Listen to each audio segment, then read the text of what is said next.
ganggu waktunya sebentar. Iya. Ini Pak, ada hal-hal yang ingin saya tanyakan kepada Bapak.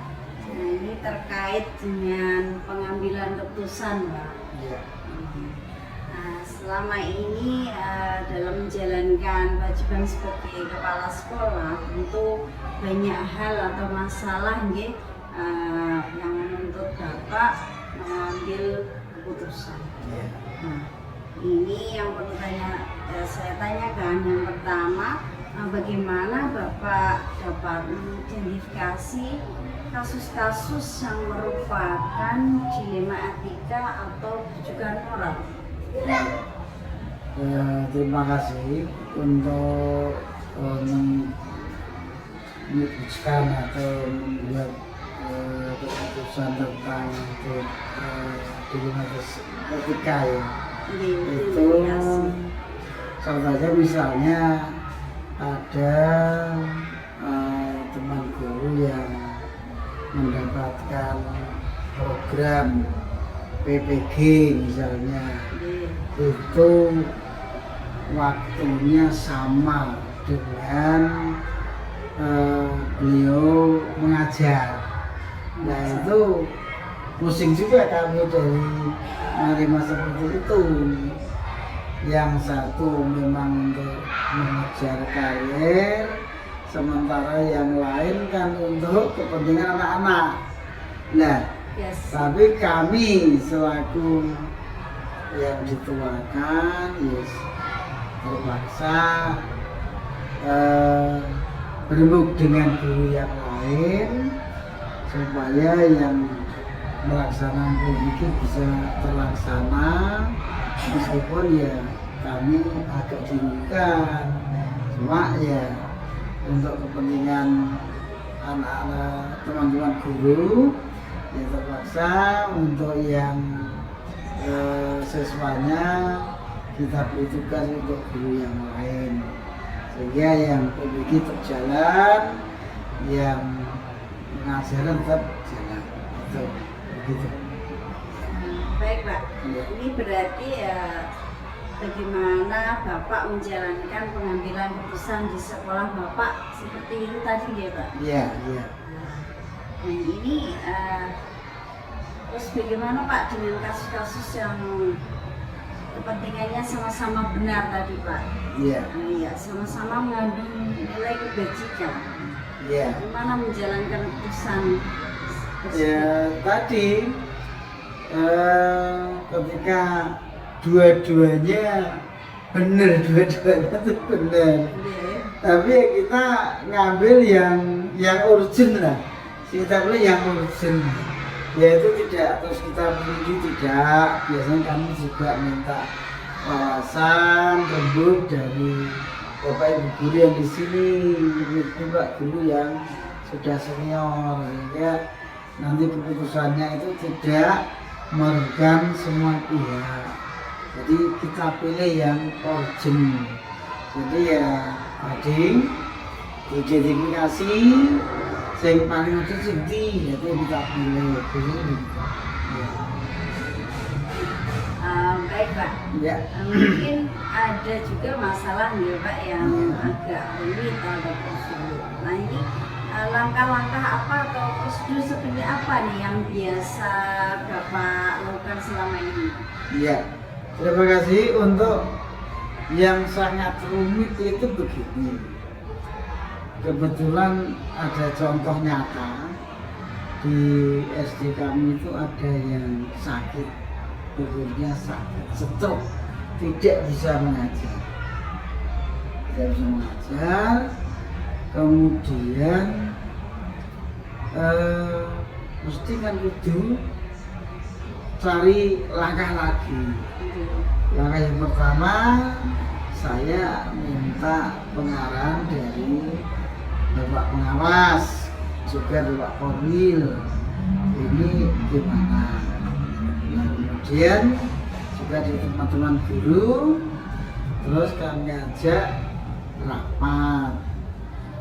Ini baiknya bagaimana teman kita tidak bisa mengajar. Tadi akhirnya sama, dalam rapat diputuskan yang kelasnya dipegang ibu tadi yang kosong, kita beri tugas untuk ibu guru agama paginya. Nanti kalau siang ibu guru agama mengajar di suatu kelas, terus Pak Guru kelasnya itu pindah ke kelas 2. Akhirnya jalannya seperti itu. Repot juga, jadi paling rumit seperti itu. Kalau kita putuskan misalnya langsung dilaporkan ke atasan, ke BKPP, kan kasihan. Dari selorong, gue naik gaji tindakke piye. Itu kan perlu ya kita dari hati lah, dari hati. Jadi kalau kita sudah sepakat naik kerja ini kayak omah, jadi kayak kakak, kayak adik, sehingga nek kancane rada meriang ya awake dhewe melu meriang aja terus nek kancane sedih kok ora melu sedih kan gak enak gitu ya. Ya gitu ya. Baik Pak, nah sekarang hal-hal apa saja nih Pak yang selama ini Bapak anggap efektif nih dalam pengambilan keputusan terkait dilema etika? Itu pendekatannya pendekatan manusiawi ya. Jadi dilemanya itu misalnya gini, teman-teman mungkin ada yang suka berangkatnya terlambat, nanti nih sudah mengajar terus pergi itu kan rasanya juga gak enak ya. Jadi itu biasanya kan pendekatannya tadi soalnya pendekatan persuasif ya. Jadi kalau juga saudara jadi bilang tapi ya tidak terus diperingatkan keras ya nanti, tapi efektifnya di rapat ya. Jadi setiap rapat kami mesti memasukkan agenda untuk pembinaan. Jadi pembinaan di rapat itu kami sampaikan gaji kita itu biar gaji yang harapan sampai seperti itu teman-teman nanti bisa lebih efektif. Iya, baik Pak. Dalam pengambilan keputusan terkait dengan kasus-kasus dilema etika tersebut tentu ada tantangan nih Pak ya. Iya. Nah ini tantangan apa saja nih Pak?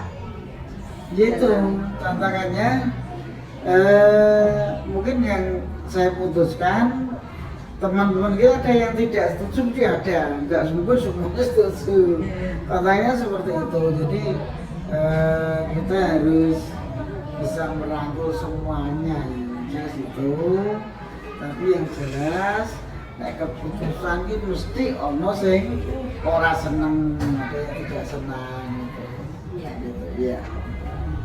Nah, dalam pengambilan keputusan tersebut Pak, dalam menyelesaikannya ini biasanya Bapak itu secara langsung atau ada jadwal tertentu atau prosedur apa Pak yang selama ini Bapak lakukan? Ya. Terima kasih untuk tahapan untuk menyelesaikan penyelesaian itu kita lihat ya berarti ada identifikasi masalah dulu ya. Jadi masalah dulu kalau kok sepertinya berat itu mungkin kita buat ya semacam agenda. Nanti kita butuh konsultasi dengan mungkin komite, mungkin dengan Bapak Ibu guru, mungkin dengan pimpinan kita di sana kalau yang berat.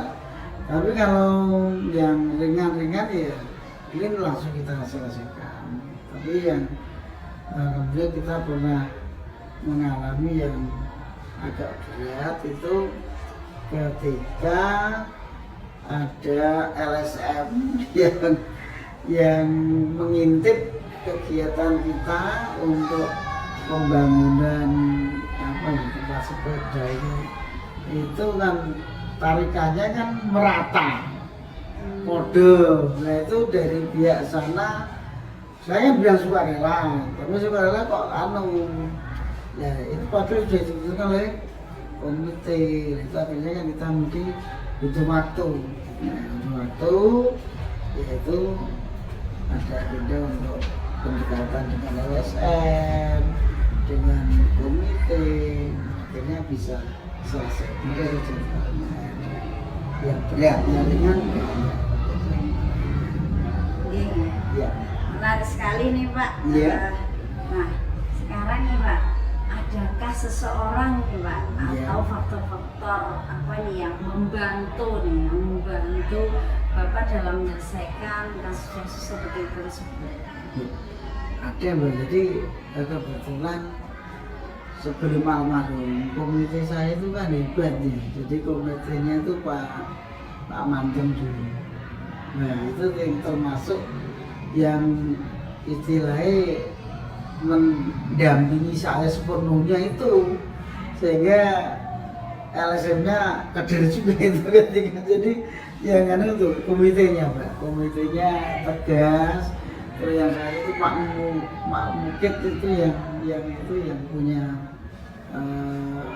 penitipan anak-anak itu juga orangnya alim, jadi ngomong sekecapnya LSM-nya bisa mundur. Maksudnya itu udah orang itu seru dia, tapi orang itu karisma, jadi karisma yang luar biasa dari komite Mbak. Jadi kami yang dampingi itu bapak kami juga, bapak ibu guru memberikan masukan. Ya.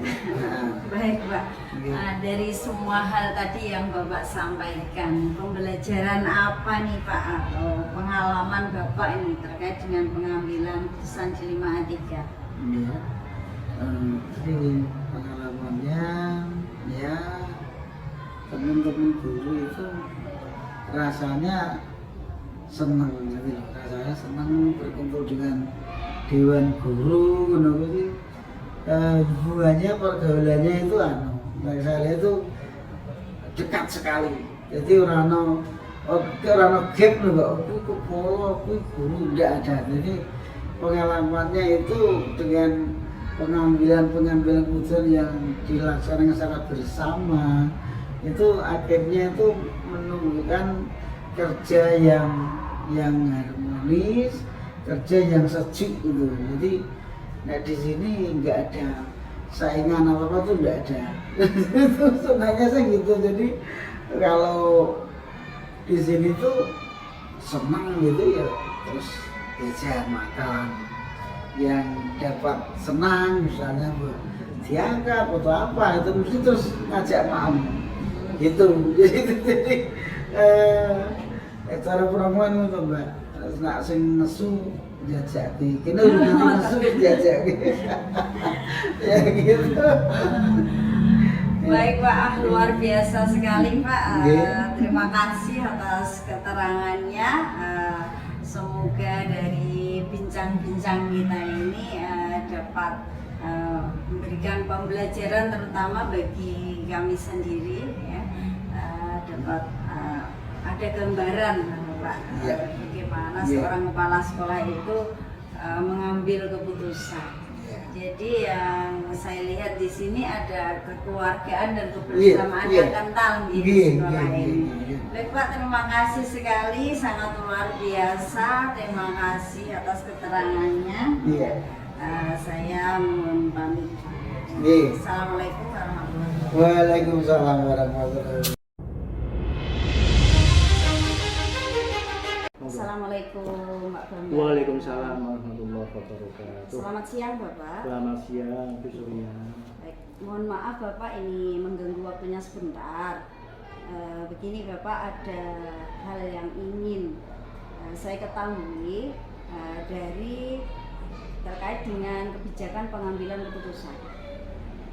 Ngaten Bapak, selama ini sebagai kepala sekolah tentu saja kemudian banyak menghadapi masalah terkait dengan pengambilan keputusan. Nah, yang ingin saya tanyakan adalah yang pertama, bagaimana Anda mengidentifikasi masalah-masalah yang merupakan dilema etika atau kejukan moral? Itu Pak. Terima kasih Bu Surya atas pertanyaannya. Baik, akan saya coba menjawabnya. Jadi untuk identifikasi etika, di manapun kita berada itu kan kita harus berwawasan atau bertumpu pada kultur tempat kita berada. Sering kita dengarkan dalam istilah itu ada di mana bumi kita pijak, di situ langit kita junjung.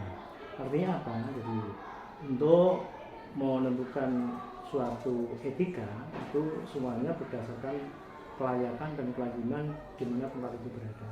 Jadi kita tidak bisa menjustifikasinya bahwa ini bagus atau tidak bagus, baik atau tidak baik, tanpa memperhatikan kultur dari tempat kita berada. Nah, terkait dengan dilema etika yang kami katakan tadi, kami berusaha untuk memandang bagaimana kultur masyarakat yang ada di tempat kita berada untuk kita identifikasi apa itu kultur, apa perilaku yang ada itu sesuai dengan kultur yang sudah berjalan di tempat itu atau tidak. Sehingga kalau kita bisa mengambil suatu kesimpulan bahwa sepanjang apa yang dilakukan itu tidak bertentangan dengan kultur yang ada di daerah itu, saya kira semuanya dikatakan layak dan pantas untuk kita jadikan sebagai rujukan atau acuan. Tidak bisa kita bandingkan kalau misalkan kita berada di suatu tempat, kemudian pembandingnya kita ambil dari tempat yang berbeda. Apalagi banyak juga kultur dari satu tempat dengan tempat yang lain itu sangat bertentangan. Artinya apa? Untuk di satu tempat itu merupakan hal yang biasa, bahkan tidak menjadi masalah, tapi mungkin di tempat yang berbeda masalahnya menjadi lain. Karena itu kalau misalkan ada dilema terkait dengan etika itu, ya saya merujuknya kepada kultur masyarakat yang ada di tempat kita berada tadi. Itu Bu Surya. Ya, baik Pak. Sekarang bagaimana Bapak menjalankan pengambilan keputusan di sekolah Bapak, terutama untuk kasus-kasus di mana ada dua kepentingan Pak yang sama-sama benar atau sama-sama mengandung nilai kebajikan? Sudah, terima kasih. Bu Suryam, karena kita di sekolah itu orientasi kita adalah untuk pelayanan kepada siswa.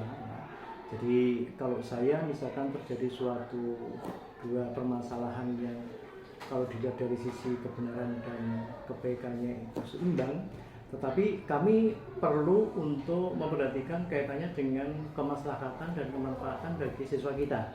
Nah, jadi yang kita utamakan adalah kemanfaatan dan kemaslahatan bagi siswa kita yang kita utamakan. Karena kalau kita tidak berorientasi ke sana, itu kadang-kadang kita masih agak rancu ya. Misalkan kita menghadapi suatu masalah,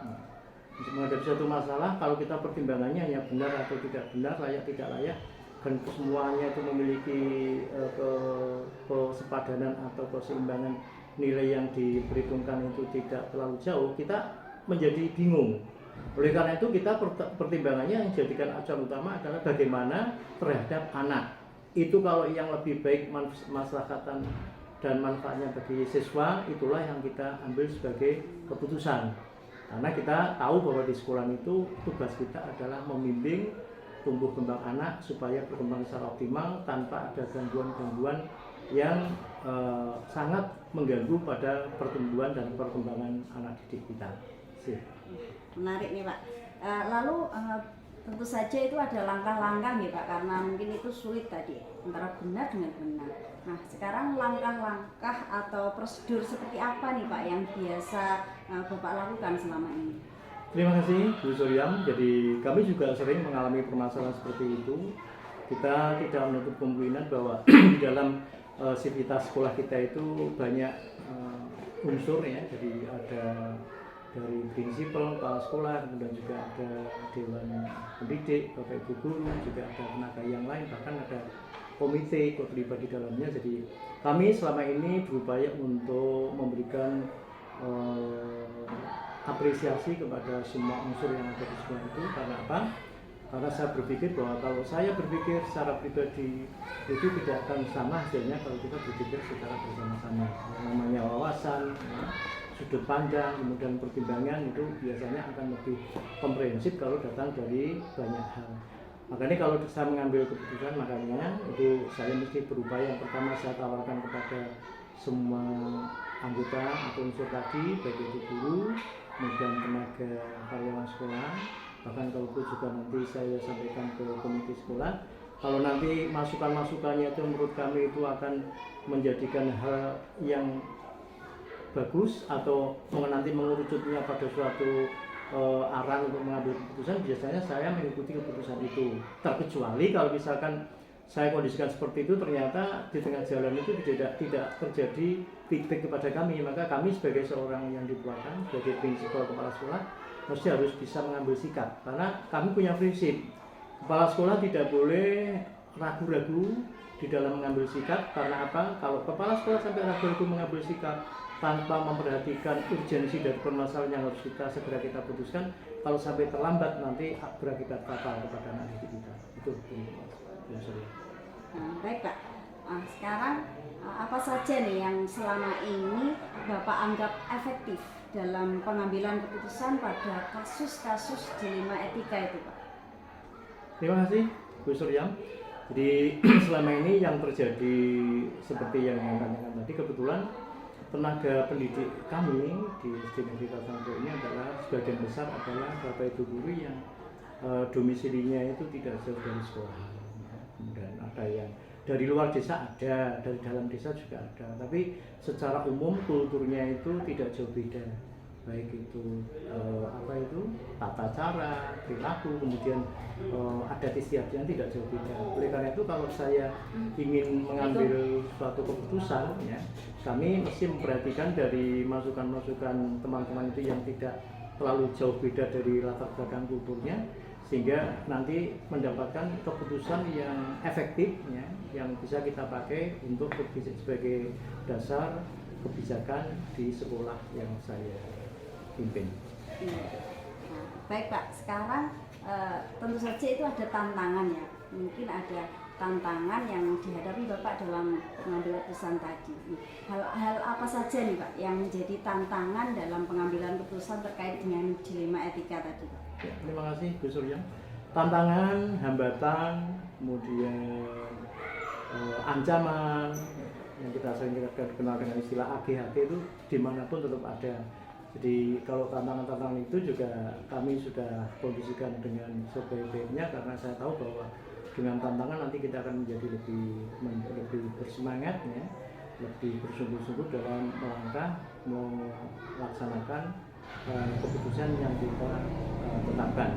Tantangan yang datang biasanya adalah tantangan dari masyarakat yang tidak sependapat atau kurang sepaham dengan apa yang kita ambil keputusan di sekolah itu, karena kadang-kadang dari pola pikir mereka yang juga sedikit berbeda, wawasannya yang kadang juga berbeda, atau mungkin mereka kebetulan itu kan memiliki referensi dari luar daerah atau luar tempat, ya, sehingga kalau kebetulan ada juga siswa kami itu yang berasal dari Semarang atau yang berasal dari luar desa, bahkan juga biasanya dari kultur yang berbeda itu nanti akan menimbulkan suatu tantangan bahwa dia memberikan suatu respon, bahwa dia memberikan suatu penolakan, ya, memberikan suatu penolakan. Tapi kami alhamdulillah Bu Suryam, selama ini kalau ada hal seperti itu, setelah saya identifikasi, saya tahu permasalahannya, kemudian yang bersangkutan saya undang ke sekolahan, kemudian saya ajak sharing, saya ajak diskusi, kemudian saya berikan solusi jalan keluar bahwa kita hidup memang harus menghargai kultur di tempat kita berada. Artinya tadi yang saya sampaikan dari awal tadi, bahwa di mana pun kita bisa, itu ulang kita buat. Alhamdulillah tantangan-tantangan yang itu disampaikan dari beberapa wali murid itu sudah bisa terkondisi dan bisa menerima, akhirnya bisa mengikuti kebijakan yang kami tetapkan, begitu saja. Iya, baik Pak. Nah sekarang gini Pak, terkait dengan penyelesaian, masa penyelesaian pengambil keputusan tadi Pak, ini Bapak memerlukan jadwal tertentu ataukah langsung gitu Pak? Atau mungkin ada prosedur apa yang Bapak jalankan? Iya, terima kasih Bu Suryan. Kami kalau ingin merapatkan teman-teman, itu kami sudah menjadi kebiasaan. Sebelum saya rapatkan di dalam forum rapat resmi, saya itu sudah istilahnya itu sudah melakukan pendekatan-pendekatan dengan peserta rapat itu. Terus saya melakukan approach pada mereka yang intinya saya tidak ingin nanti pada saat rapat itu nanti terjadi suatu apa itu deadlock ya, yang menimbulkan kita tidak bisa mendapatkan keputusan karena dari dasar pemikiran yang berbeda. Makanya sebelumnya saya sudah melakukan suatu pendekatan-pendekatan, kalau sering kita kenal dengan istilah mengadakan lobby-lobby, bagaimana arah yang akan Bapak Ibu anggota rapat mengatakan ambil, sehingga kalau kami sudah melakukan pendekatan seperti itu, apa yang akan kita putuskan tuh alhamdulillah setiap kita rapat ingin memutuskan suatu permasalahan itu tidak berkepanjangan Bu Suryan, sehingga kami sudah bisa mempelajari dan kami pun juga harus menghormati dari masukan teman-teman. Karena apa? Sekali lagi saya katakan, kalau saya hanya berpikir dengan otak saya sendiri tanpa masukan orang lain, belum tentu baik untuk saya, tapi tentu baik untuk orang lain belum tentu. Karena apa? Ya pada dasarnya kan kita itu kadang-kadang kalau memandang sesuatu dari satu pihak kelihatannya sudah bagus, ternyata dari pihak yang lain kadang-kadang masih banyak masukan dan kritikan yang harus dibenahi. Jadi sudah saya lakukan pendekatan sebelumnya hingga pada saat kita rapat semuanya bisa mengarah atau mengerucut pada suatu hasil keputusan tanpa ada semacam pemaksaan, begitu misalnya. Iya, sangat menarik nih Pak. Kemudian ini Pak, adakah seseorang atau faktor-faktor apa ini ya yang membantu mempermudah Bapak dalam hal pengambilan keputusan terkait dengan dilema etika ini Pak? Terima kasih. Saya akui gini Bu Suryan, kami kebetulan di SD tempat saya bekerja ini adalah kebetulan saya juga putra daerah. Nah, sementara putra daerah itu kan saya juga punya teman ya, baik dari perangkat, dari kepala desa, bahkan komitinya juga teman saya dalam organisasi kemasyarakatan yang lain ya. Kemudian juga teman-teman dari wali murid itu rata-rata juga teman saya sendiri, sehingga saya tahu persis kesehariannya dan mereka juga tahu persis keseharian saya, sehingga pada saat saya ingin menentukan suatu keputusan itu saya sudah banyak dibantu ya, dari yang saya sebutkan tadi, baik itu dari perangkat desa, kepala desa, dari teman-teman organisasi masyarakatan yang ada di kampung saya, termasuk wali murid, sehingga dengan semacam rambu-rambu yang bisa saya tangkap itu saya tidak pernah mengalami kesulitan Bu Suryan. Karena apa? Saya merasa terbantu. Mengapa terbantu? Kan saya setiap hari kan berkomunikasi dengan mereka, dengan saya tanpa mengesampingkan menghormati pada beliau-beliau itu, sehingga beliau itu juga memberikan feedback kepada kami, sehingga pada saat kami menetapkan suatu keputusan itu sesuai dengan apa yang diharapkan, sehingga alhamdulillah selama ini kami tidak pernah mengalami ada semacam kendala. Iya. Jadi intinya nih komunikatif dan kolaboratif ya Pak. Iya. Baik, sekarang gini Pak, dari beberapa hal yang Jenengan sampaikan tadi ya, untuk banyak pengalaman ya Pak ya dalam pengambilan keputusan ini terkait dengan dilema etika. Nah, pembelajaran apa ini yang dapat Bapak petik, yang mungkin dapat kami juga dapat untuk pencerahan kami nih Pak dalam pengambilan keputusan terkait dengan dilema etika ini. Iya. Terima kasih Bu Suryan. Jadi saya sering saya sampaikan kepada teman-teman saya sekerja di sekolah saya, karena saya merasa perlu memberikan pembelajaran terutama bagi diri saya pribadi, kemudian juga bagi teman semua. Karena pada dasarnya kalau kita dalam ilmu jiwa sosial itu kan utamanya kita juga harus memperhatikan dari karakter dari setiap anggota kerja kita. Jadi kalau kita sudah bisa memahami karakter mereka dengan bahasa santun kita, apalagi kita orang Jawa itu kan kita punya filosofi, kalau orang Jawa itu kita pangku, huruf Jawa kita itu kalau kita pangku itu maka huruf itu akan mati. Itu filosofinya apa? Kalau kita itu menghargai pada orang lain ya, menganggap orang lain itu ada dan kita bisa menghormati dia, insya Allah nanti kita dalam komunikasi kita akan merasa nyaman tanpa harus ada tekanan-tekanan, ada stressing yang bisa menyebabkan kita menjadi bermasalah. Bahkan saya di setiap rapat itu Bu Surya, saya tidak pernah menunjukkan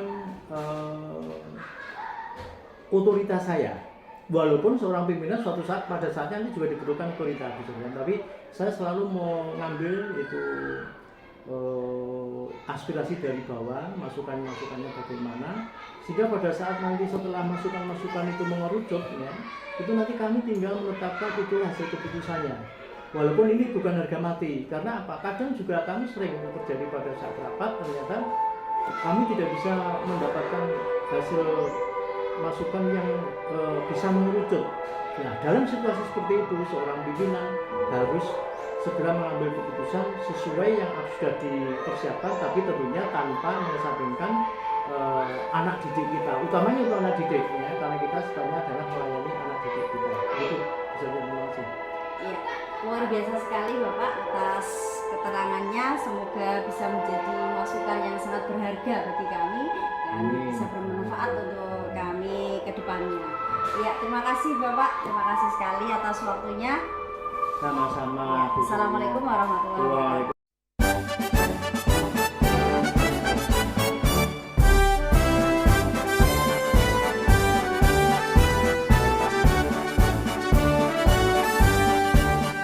Bulatkan tekad, kuatkan hati, negeri ini memanggilmu kawan. Belajar bergerak berbagi untuk negeri, guru penggerak majukan pendidikan. Guru penggerak menghamba pada murid, kreatif rancang pembelajaran. Hargai potensi, tingkatkan prestasi, lahirkan profil pelajar Pancasila. Belajar bergerak berbagi untuk negeri, kita menjalin kolaborasi. Belajar bergerak berbagi untuk negeri, demi bakti pada Ibu Pertiwi.